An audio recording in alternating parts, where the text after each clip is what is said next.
అందరికీ praise lord.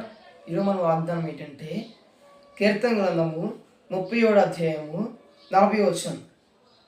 యెహోవా వారికి సహాయుడై వారిని రక్షించును.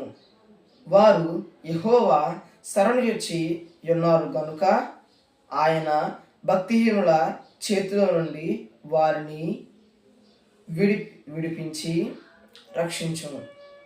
యేసు చెప్తున్నాడు, 2026లో సహాయంగా ఉంటాను, నీకు రక్షణకర్తగా ఉంటాను. నీ ఇంట్లో కొదువు ఉండదు, నీ వంటగదిలో కొదువు ఉండదు, నీలో కూడా కొదువు ఉండదు. అన్ని సమృద్ధిస్తాను.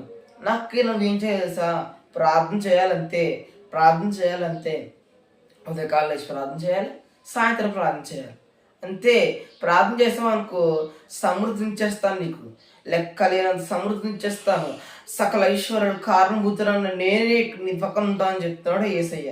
ఇదిగో శరణ వచ్చి ఉన్నారు, యెహోవాను వాళ్ళు ప్రార్థిస్తున్నాడు కనుకనే ఎవరు శరణ చూస్తున్నాడు, ప్రార్థిస్తున్నారు కనుకనే ఆ యెహోవాను యేసయ్యను వాళ్ళు వేడుకుంటున్నారు, శరణ చూస్తున్నారు గనుకనే యేసయ్య ఏం చేశారు తెలుసా?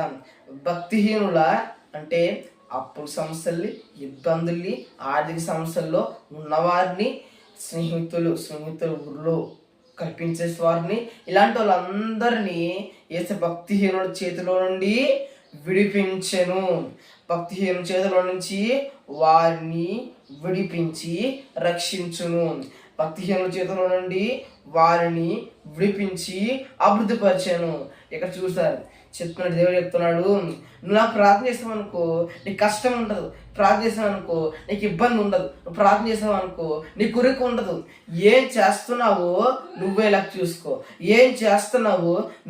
చూసుకో చెప్తున్నాడు యేసయ్య. ఏం చెప్తుంది తెలుసా? భక్తిహీనుల చేతిలో విడిపిస్తాడంట. నువ్వు ప్రార్థన చెయ్యి. ఈరోజు మన వాగ్దానం ఏంటండి? కీర్తన గ్రంథము 37:40 వచనం. ఈ 40 వచనాన్ని మీరు నమ్మి విశ్వసిస్తే ఇవే మీ ఇంట్లో జరుగుతాయి. ఇవే మీ ఇంట్లో జరుగును గాక. ఆయనే మీ ఇంట్లోకి వచ్చి మిమ్మల్ని అభివృద్ధిపరచును గాక. కానీ ప్రార్థన చేయాలి.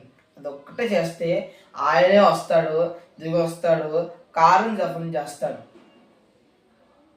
లైక్, షేర్, సబ్స్క్రైబ్ చేసి వెళ్ళండి.